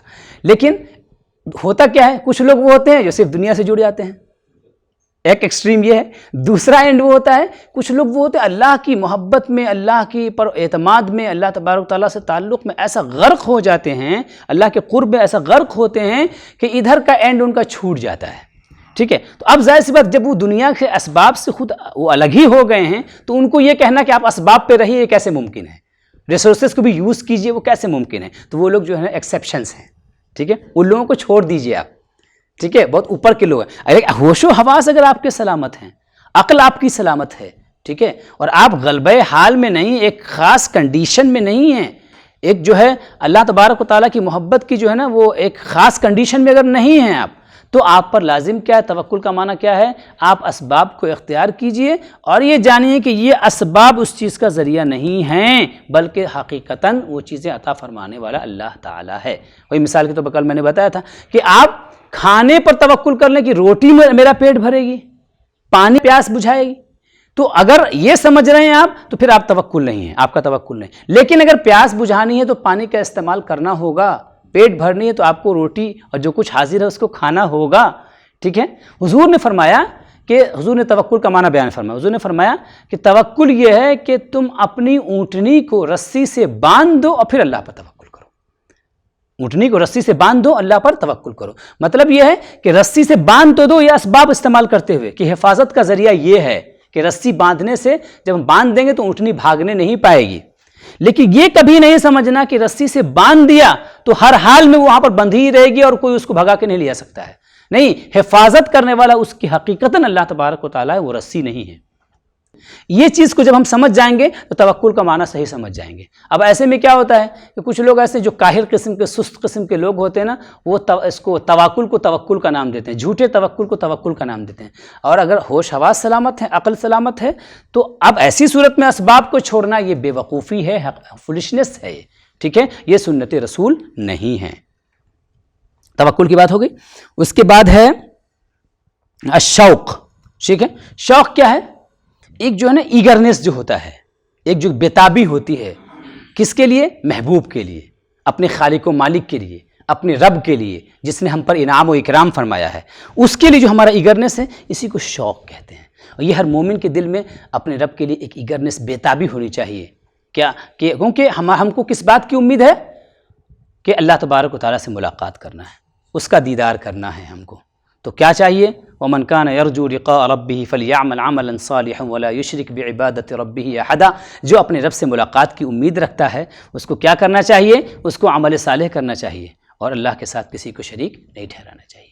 تو شوق اسی بات کا نام ہے کہ ہمارے اندر ایک ٹیس ہو، ایک ایگرنس ہو، ایک بےتابی ہو۔ جیسے کہ ہم کو کبھی اب مان لیجیے کہ ہمارے بیٹوں سے ملاقات نہیں ہوتی تو ہمارے اندر کیسے ایک تمثیل دے رہا ہوں، مثال دے رہا ہوں آپ کو، فار ایگزامپل، اللہ اس مثال سے پاک ہے، ٹھیک ہے، کہ کیسے بےتابی ہوتی ہے کہ کب میں چلا جاؤں، کب اللہ سے اپنے بیٹے سے ملاقات کر لوں، اپنے بچوں سے ملاقات کر لوں۔ تو ایک جو تڑپ ہوتی ہے نا، وہ تڑپ کیا اللہ کے لیے نہیں ہو سکتی ہے؟ جبکہ سب سے شدید محبت ہمیں اللہ سے کرنی ہے۔ جب دنیا کی محبت میں یہ منزل آ سکتی ہے، یہ اسٹیج آ سکتا ہے، تو اللہ کی محبت میں یہ اسٹیج نہیں آ سکتا ہے، بلا شبہ آئے گا، ٹھیک ہے۔ اس کے بعد ہے رضا۔ رضا کا مطلب یہ ہے کہ اللہ تبارک و تعالیٰ کے فیصلے کے ساتھ راضی رہیے۔ راضی رہنے کا مطلب کیا ہے کہ ایک ہوتا ہے نا کہ ٹھیک ہے، مطلب مصیبت آئی تو ہم نے اس پر صبر کر لیا۔ صبر میں کیا ہوتا ہے؟ انسان اس کو برا سمجھتا ہے، ایک ہلکا سا مطلب اس کو ناپسند کرتا ہے، ناپسند کرتے ہوئے بھی اس کو تسلیم کر لیتا ہے، یہ ہے صبر۔ لیکن رضا میں کیا ہوتا ہے کہ صرف وہ صبر نہیں کرتا، اس کو قبول نہیں کرتا ہے، بلکہ اس پر اپنی خوشی کا اظہار کرتا ہے۔ بزرگان دین نے فرمایا کہ العارف یستلذ بالبلاء، کہ عارف جو ہوتا ہے، جس کو اللہ کی معرفت حاصل ہوتی ہے نا، اس کو بلاؤں میں لذت ملتی ہے، وہ اسی بات پر مر جاتا ہے، وہ اسی بات پر اپنی جان قربان کرنے کے لیے تیار ہے کہ یہ مصیبت بھی کس کی طرف سے آئی ہے؟ محبوب کی طرف سے یہ چیز آئی ہے۔ کس کی طرف سے آئی ہے؟ محبوب کی طرف سے آئی، اس لیے وہ بےتاب ہے اور ایک دم خوش ہے، مگن ہے وہ اس میں۔ لیکن اس کے لیے ایک لیول چاہیے، ٹھیک ہے؟ یہ ہر آدمی کے اندر یہ کیفیت نہیں پیدا ہو سکتی ہے۔ اس کے بعد النیہ، ہمیشہ اچھی نیت رکھیے، ہاں، اپنے آپ کو اچھی نیتوں والا بنائیے۔ تصفیہ قلب میں یہ بھی چیز ہے، کوئی بھی عمل کیجئے اس میں اچھی نیت شامل، دنیا ہی کا عمل کیوں نہ ہو، ٹھیک ہے، کہیں بھی کیوں نہ ہوں آپ، لیکن اس کے ساتھ اچھی نیتیں شامل کر لیجئے۔ مثال کے طور پر آپ ایک دن جمعہ کی نماز پڑھنے کے لیے گئے، تو جمعہ کی نماز پڑھنا اپنے آپ میں ایک بہت اچھا عمل ہے نا، لیکن ہم نے خوشبو لگایا، اس میں خوشبو لگاتے وقت یہ نیت کر لی کہ گرمی کا زمانہ ہے، لوگوں کو ہمارے جسم کی بدبو نہ پہنچ جائے، اس سے محفوظ کرنا، یہ ایک نیت شامل ہو گئی۔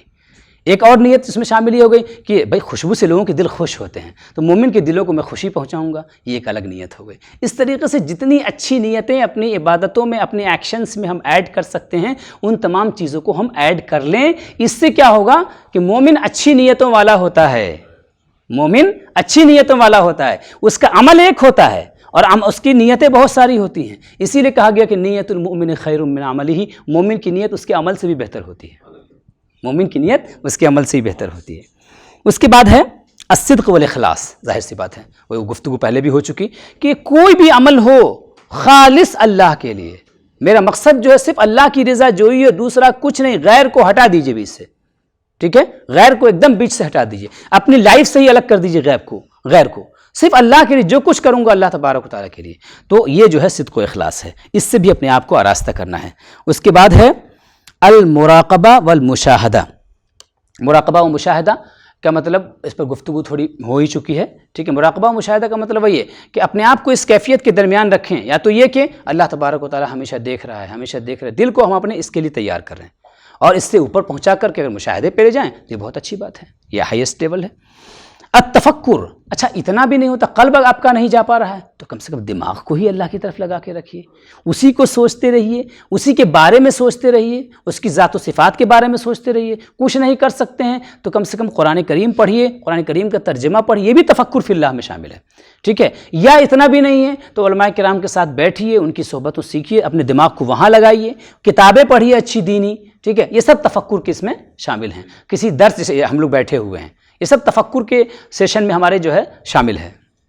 اس کے بعد ہے ذکر الموت، ایک بڑی امپورٹنٹ چیز ہے ذکر الموت۔ اصل میں ذکر الموت جو ہے نا، ہم نے جو گفتگو کی ہے نا وہ مہلکات میں، یہ مہلکات کا اینٹی بائیوٹک ہے ذکر الموت، مہلکات کا اینٹی بائیوٹک ہے ذکر الموت، کہ اگر موت کی یاد آپ کے اندر ہے، حضور نے فرمایا اکثروا من ذکر ہادم اللذات، لذتوں کو توڑنے والی چیزوں کو بہت زیادہ یاد کیا کرو، ٹھیک ہے۔ کیوں؟ اس لیے کیا فائدہ ہوتا ہے؟ اس سے وہ سب چیزیں ٹوٹیں گی، شہوت البطن، شہوت الفرج اور آفات اللسان، تمام جو بیماریاں کو ذکر کیا تھا، جب یہ یاد ہے کہ مرنا ہے، مرنا ہے مطلب قبر میں جانا ہے، مطلب وہاں سوال ہوگا، پھر اللہ کی بارگاہ میں جانا ہے۔ اگر یہ چیز ہے آپ کو، ہم وقت یاد ہے کہ اس دنیا میں تو ہم مسافر ہیں، ہم دوسروں کی غیبت کیوں کریں، کسی سے حسد کیوں رکھیں، کسی کا برا کیوں سوچیں، ہم کو تو مرنا ہے، تھوڑی سی لائف ہے، کیوں نہ اچھے کام میں اس کو استعمال کر لیں۔ ذکر الموت جو ہے نا یہ اینٹی بائیوٹک ہے۔ تو یہ دو اسٹیج ہوئے، ٹھیک ہے۔ اب اس کے بعد علماء کرام نے ایک بات فرمائی کہ جو بھی اس راستے کا طالب، اللہ کو جو پانا چاہتا ہے، اللہ کو جو بھی پانا چاہتا ہے نا، تو اس کے لیے کیا کرنا ہے؟ اس کو پہلے علم چاہیے۔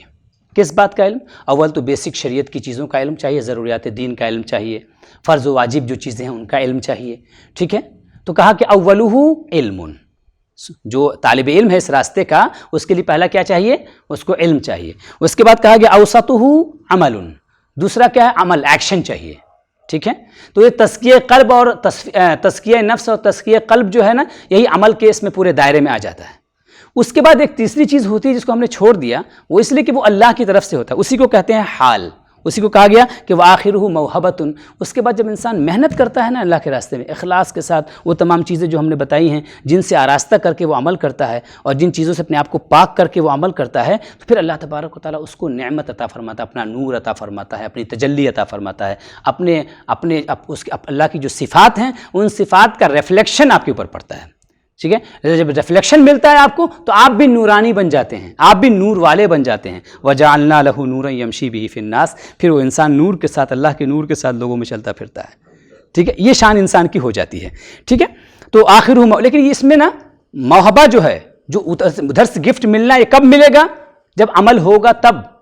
بزرگوں نے فرمایا کہ من لا ورد لہ فلا وارد لہ، جس کے پاس ورد نہیں یعنی عمل نہیں ہے، اس کے پاس وارد نہیں یعنی اللہ کی طرف سے انعامات نہیں ملتے اس کو. ٹھیک ہے، تو اس لیے ہم کو پہلے محنت کرنا ہے. اور اسی میں جو میں نے 2 اسٹیج بیان کیا، تزکیہ نفس، تصفیہ قلب، تو تیسرا ہوتا ہے تجلیہ روح، روح کو مجلہ کرنا. یہ اللہ کی طرف سے مجلہ کیا جاتا ہے. اس کے بعد جب ہم محنت کر لیتے ہیں تو اللہ مجلہ فرما دیتا ہے اس کو، اسی کو حال کہتے ہیں. اس کے بعد ایک بس ان شارٹ جو ہے میں آپ کو بتا دوں کہ اب یہ جو بات ہوئی کہ قلب کو پاک کرنا ہے اور پھر قلب کو کچھ چیزوں سے آراستہ کرنا ہے، تو یہ پروسیس کیسے چلے گا؟ مجاہدے کا پروسیس ہمارا چلے گا کیسے؟ تو اس میں سب سے پہلی چیز ہمیں جو، اگر آپ کو اپنے آپ کو نیک بنانا چاہتے ہیں تو اس بات کی کوشش کیجئے کہ جتنے زیادہ ہو سکے باوضو رہنے کی کوشش کیجئے. جتنا زیادہ ہو سکے باوضو رہنے کی کوشش کیے. دوام الطہارہ اس کو کہا گیا. ٹھیک ہے، ٹیکنیکل ٹرم میں. ٹھیک ہے، اس کے بعد ہے دوام صوم، یعنی جتنا زیادہ ہو سکے روزہ رکھنے کی کوشش کیجیے. اب ظاہر سی بات ہے کہ روزہ رکھنے کا میں تو رمضان کا روزہ یہ تو نہ ضروری ہے. اس کے بعد نوافل جو رکھ سکتے ہیں رکھیے. ٹھیک ہے، اور کثرت کرنا چاہتے ہیں تو آپ چاہیے تو ہر مہینے میں ایام 20 جو ہیں وہ کیا کہتے ہیں 14 15 16 یا 13 14 15 شاید 13 14 15، تو یہ روزے 3 روزے آپ مہینے میں رکھیے، ایام 20 کے روزے. اور اس سے زیادہ رکھنا چاہتے ہیں تو ہر ہفتے میں آپ 3 دن یا 2 دن روزہ رکھیے. ٹھیک ہے، جتنا زیادہ آپ بڑھا سکتے ہیں. نہیں ممکن ہے اس کا ایک دوسرا علاج، چونکہ روزہ رکھنے کی جو پریکٹس ہے اس کا مقصد کیا ہے پہلے یہ جاننا چاہیے. اس کا مقصد یہ ہے کہ انسان غیر ضروری طور پر اپنے آپ کو کھانے پینے سے بچائے. بلا ضرورت پانی ڈالے جا رہا ہے ٹنکی میں. ٹھیک ہے، کوئی پیاس نہیں لگی ہے بس پیے جا رہا ہے. کھانا ابھی کھایا تھا پھر کھانے بیٹھ گیا، ابھی کھایا تھا پھر کھانے بیٹھ گیا. تو اس سے اپنے آپ کو بچایا جائے، اس کے لیے پریکٹس ہے روزہ. ٹھیک ہے، تو روزہ رکھوانے کا مقصد ہے غذا کو کم کرنا. تو کم سے کم انسان اس بات کی کوشش کرے کہ جتنا زیادہ ہو جتنی ضرورت ہو اتنا ہی کھائے، ضرورت سے زیادہ اپنے آپ کو کھانے سے وہ بچائے. اس سے کیا ہوگا، جتنا زیادہ مادی چیزیں ہمارے اندر کم ہوں گی، اسپریچولیٹی ہمارے اندر زیادہ ہوگی. اس کے بعد ہے دوام سکوت، ہمیشہ خاموش رہنا. آپ کہیے گا یہ کیسے ممکن ہے ہمیشہ خاموش رہیں؟ تو یہ مطلب نہیں ہے، اس کا مطلب یہ نہیں ہے. ہمیشہ خاموش رہنے کا مطلب ہمیشہ اپنے آپ کو لغو باتوں سے، بیکار کی باتوں سے خاموش رکھا جائے. ذکر کے لیے زبان کھولیے، نیکوں کی مجلس میں زبان کھولیے. ٹھیک ہے، اچھی بات بولنے کے لیے زبان کھولیے. یہ ہے دوام السکوت کا مطلب. یعنی ہر بری چیز سے، قرآن کریم میں جہاں پر فلاح والے مومن کا ذکر کیا گیا تو اللہ نے کیا فرمایا؟ قد افلح المؤمنون الذین هم فی صلاتهم خاشعون والذین هم عن اللغو معرضون. جو لوگ لغو باتوں سے اعراض کرنے والے ہیں، وہی معنی ہے اس کا دوام السکوت کا، کہ لغو باتوں سے جتنا بچا کر کے رکھیے اپنے آپ کو. حضور نے فرمایا من حسن اسلام المرء ترک ما لا یعنیہ، کہ اسلام کے انسان کے اچھے مسلمان محسن ہونے کی پہچان کیا ہے؟ محسن ہونے کی ایک پہچان یہ ہے، بیوٹیفائڈ اسلام اگر آپ کے اندر ہے، دین آپ کے اندر، اس کی پہچان ایک یہ بھی ہے کہ آپ بیکار کی چیزوں کو چھوڑ دیے. بیکار کی چیز کیا ہوتی ہے؟ ہر وہ چیز جو دین و دنیا میں آپ کو فائدہ نہ پہنچائے. ہر وہ چیز جو دین و دنیا میں آپ کو فائدہ نہ پہنچائے وہ بیکار ہے. دوام السکوت ہو گیا. اس کے بعد ہے دوام الخلوہ، تنہائی میں رہیے. آپ کہیے پھر کیسی بات کر رہے ہیں آپ، تنہائی میں رہیے.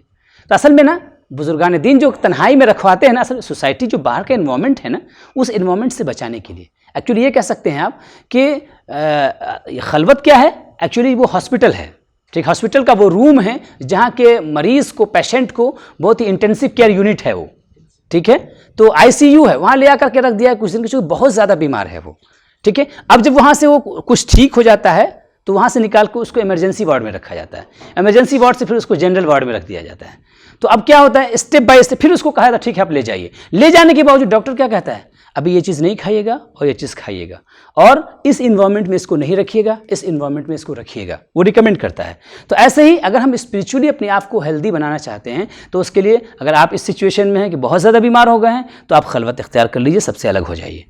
اور اگر ایسا نہیں ہے تو خلوت کا جو مفہوم ہے وہ یہ ہے کہ انسان ایسی سوسائٹی سے، ایسی کمپنی سے اپنے آپ کو بچائے جو کمپنی یا جو سوسائٹی اس کے اسپریچول ہیلتھ کو افیکٹ کر سکے. اس کے اسپریچول ہیلتھ کو افیکٹ کر سکیں، ایسی چیزوں سے اپنے آپ کو وہ بچا کر کے رکھے. یہ ہے خلوت کا معنی. یعنی گویا جہاں پر بھی رہے یا تو خیر سیکھنے والا رہے یا خیر پہنچانے والا رہے، برائی کے اثر کو قبول کرنے والا نہ ہو، خیر کے اثر کو وہ قبول کرنے والا ہو. ایسی سوسائٹی میں ایسی جگہ پر اپنے آپ کو لے جائے. اس کے بعد ہے دوام الذکر. اب کیا ہوگا؟ ظاہر سی بات ہے اب تک جو چیز تھی نا وہ یہ کیا تھا کہ توبہ اور صوم اور سکوت اور خلوت سب روکنے والی چیز تھی، حفاظت پروٹیکشن والی چیز تھی. اب اس کے بعد میڈیسن آ گئی، دوا آ گئی. دوا کیا ہے؟ دوام الذکر. اپنے آپ کو ذکر میں رکھیں. اب ذکر کا مطلب یہ نہیں کہ تسبیح کو لے کر کے آپ ہر وقت جو لا الہ الا اللہ لا الہ الا اللہ لا الہ الا اللہ کی رٹ لگائیے. نہیں، صرف یہ ذکر نہیں ہے، بلکہ ایکچولی ذکر کیا ہے؟ یہ اصل میں پریکٹس ہے. ایک آدمی ہے جو اپنے آپ کو برائی سے نہیں بچا پا رہا ہے تو اس کو کیا کرنا چاہیے؟ وہ یہی کرنا چاہیے نا بھائی، لے کر کے اللہ اللہ رٹتا رہے. وہ تو کم سے کم برائی سے اپنے آپ کو بچا کے رکھ رہا ہے نا وہ. لیکن یہ مقصود نہیں. مقصود کیا ہے؟ دل کو ایسا بنا دیجئے کہ اس دل میں اللہ کی یاد ہو، آخرت کی یاد ہو، اپنے دین کی فکر ہو، اچھے اعمال کی فکر ہو، ان چیزوں کی فکر ہو. یہ بھی ذکر کا حصہ ہے. اس کے بعد ہے نفی خواطر. انسان جب نیکی کرنے لگتا ہے، خاص طور سے نا اپنے آپ کو نیک بنانے کی کوشش کرتا ہے، تو ویسے بھی ہوتا کیا ہے کہ انسان کے دل میں خیالات بہت آتے ہیں. ٹھیک ہے، کئی طرح کے خیالات ہوتے ہیں. کبھی کبھی خیالات اچھے بھی ہوتے ہیں، کبھی کبھی خیالات برے بھی ہوتے ہیں.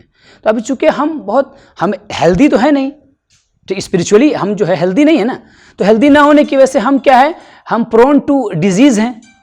بیماریوں کے لیے جو ہے ہم ابھی ڈیزیز میں ہم پڑ سکتے ہیں، بیماریوں میں اپنے آپ کو لگا سکتے ہیں، بیماریاں ہم کو افیکٹ کر سکتی ہیں. تو اس میں کہا گیا کہ دیکھیے ایسے انسان کو چاہیے کہ دل میں جو باتیں آئیں نا اس پہ بھروسہ نہ کرے، بلکہ بزرگوں سے پوچھے، نیکوں سے پوچھے، اپنے دل کی بات پہ عمل نہ کرے. حالانکہ حدیث میں تو کہا گیا کہ اپنے دل سے فتویٰ مانگو، اگرچہ تم کو جو ہے مفتیوں نے فتویٰ دے دیا ہو. تو یہ ان لوگوں کے لیے نہیں ہے، ہر آدمی کے لیے نہیں ہے. یہ جو پیوریفائڈ ہو چکے ہیں ان کے لیے ہے، جو پاک ہو چکے ہوں، جو کسی کی صحبت میں جنہوں نے اپنے آپ کو وقت گزارا ہو اور ان کی لائف اس طرح ہو گئی ہو کہ وہ اللہ ہی اللہ اس کی لائف میں ہو. اللہ ہی اللہ کا مطلب کہ دین کے مزاج میں، دین جو چاہتا ہے اس میں وہ ڈھال چکا ہو اپنے آپ کو دین کے پرپز میں. تو ایسے کا دل جو ہوتا ہے وہ آئینہ ہو جاتا ہے، اور اس میں پھر اللہ تبارک و تعالیٰ جو بات ڈالے گا وہ اللہ کی بات آئے گی، شیطانی وسوسے وہاں پر نہیں آتے ہیں. تو ایسے لوگوں کے لیے کہا گیا کہ جو بھی دل میں آئے اس کو رد کرتے رہے، اچھی چیز ہو یا بری چیز، ہر خیال کو رد کر دیجیے آپ. کیونکہ جو اچھا خیال ہوگا وہ رد ہوگا ہی نہیں، آپ کے رد کرنے سے کہیں رد ہو جائے گا، وہ تو باقی رہے گا. برا خیال اس کا فائدہ یہ ہوگا، برا خیال آپ کا رد ہو جائے گا، بری باتیں آپ کے دل سے نکل جائیں گی. نفی الخواطر اس کو کہتے ہیں. اس کے بعد ہے دوام ربط القلب بالشیخ. دیکھیے جب ہم ایک سفر کر رہے ہیں تو سفر میں ہمارا ایک امیر ہوتا ہے نا. آپ کسی کمپنی میں جاب کرتے ہیں تو اس میں کوئی نہ کوئی آپ کا ٹیم لیڈ ہوتا ہے، ٹیم لیڈر ہوتا ہے، مینیجر ہوتا ہے. اس طرح کے الگ الگ پوسٹ یعنی کوئی نہ کوئی آپ کے اوپر ہوا کرتا ہے نا. تو آپ اس سے رہنمائی لیتے ہیں نا. تو اسپریچولی آپ سفر کر رہے ہیں، اسپریچول ورلڈ میں آپ سفر کر رہے ہیں اور آپ کا کوئی لیڈر نہیں ہے. ایسا کیسے ہو سکتا ہے؟ کوئی نہ کوئی گائیڈ چاہیے نا آپ کو. تو ایک گائیڈ کم سے کم اپنا بنائیے، اور جس کو گائیڈ بنائیے بہت دیکھ سن کے بنائیے. آپ نکاح کرتے ہیں، شادی کرتے ہیں، تو ظاہر سی بات ہے کہ رشتہ قبول کرنے میں کتنا آپ کاٹ چھانٹ کرتے ہیں، یہاں سے وہاں سے، یہ عیب وہ عیب سب دیکھنے کے بعد تب کہتے ہیں اچھا ٹھیک ہے اب ہم شادی کریں گے. تو جسمانی طور پر جب نکاح کرنا ہوتا ہے تو انسان کتنی محنت کرتا ہے، اور روحانی طور پر اگر نکاح کرنا ہو تو اسپریچول نکاح اگر کرنا ہے، ایمانی نکاح اگر کرنا ہے، کسی سے رشتہ جوڑنا ہے دل کا، تو یوں ہی جس کو چاہ پکڑ لیا، جس کو چاہ گائیڈ بنا لیا، چور ہوا تو، وہ چکا ہوا تو، لٹیرا ہوا تو کیا کر لیجیے گا. تو اس لیے ضروری ہے کہ وہاں پر جو ہے ہم دیکھ سن کر کے کسی کو اپنا گائیڈ بنائیں. اور جب گائیڈ مان لیجئے تو پھر اس کے بارے میں غلط خیال مت رکھیے، کیونکہ غلط خیال اگر رکھیے گا تو اس سے فیض کیا پائیے گا آپ. ارے پتہ نہیں سچ بول رہا ہے کہ جھوٹ بول رہا ہے. گائیڈ ہی کے بارے میں آپ کا جب یہ سسپیکشن ہو گیا، ٹھیک ہے، آپ کو ڈاؤٹ ہو گیا، تو پھر کیا فیض پہنچے گا آپ کو؟ کوئی فائدہ آپ کو نہیں پہنچنے والا ہے. تو اس لیے اپنے دل کا تعلق اس شیخ سے، اپنے ماسٹر سے، اسپریچول ماسٹر سے مضبوط رکھیے تاکہ آپ کو فیض ملتا رہے. اس کے بعد ہے ترک الاعتراض علی اللہ، کہ اللہ تبارک و تعالیٰ کے فیصلوں پر اعتراض کو بالکل لیا چھوڑ دیجئے. اللہ کی طرف سے جو بھی آئے، خیر آئے یا شر، خیر اور شر سے مراد یہ کہ جو ہمارے لیے اچھا ہو وہ بھی، جو برا ہو وہ بھی، سب کو قبول کیجئے اور کسی پر اعتراض نہیں کیجئے. یہ ایک پروسیس ہے آپ کو اسپریچول ورلڈ میں سفر کرنے کا. ٹھیک ہے، یہ پورا جو ایک احسان کا ایک میں نے پورا چارٹر آپ کے سامنے سمیٹ کر کے رکھنے کی کوشش کی ہے. مجھے لگتا ہے کہ اللہ تبارک و تعالیٰ ان میں سے چند باتوں کی بھی اگر ہمیں توفیق عطا فرما دے، سمجھیے کہ ہماری زندگی کا جو حاصل ہے نا وہ حاصل ہو جائے گا۔ اللہ تبارک و تعالی ہم سب کو توبہ کی توفیق عطا فرمائے اور اپنی رضا سے، اپنی نعمتوں سے ہم کو نوازے، ہم گناہوں سے پاک فرمائے، ہمارے دلوں میں ایمان کی محبت کو پیدا فرمائے۔ وصلی اللہ تعالی علی خیر خلقہ سیدنا و مولانا محمد وعلی آلہ واصحابہ وازواجہ وذریاتہ واہل بیتہ اجمعین برحمتک یا ارحم الراحمین۔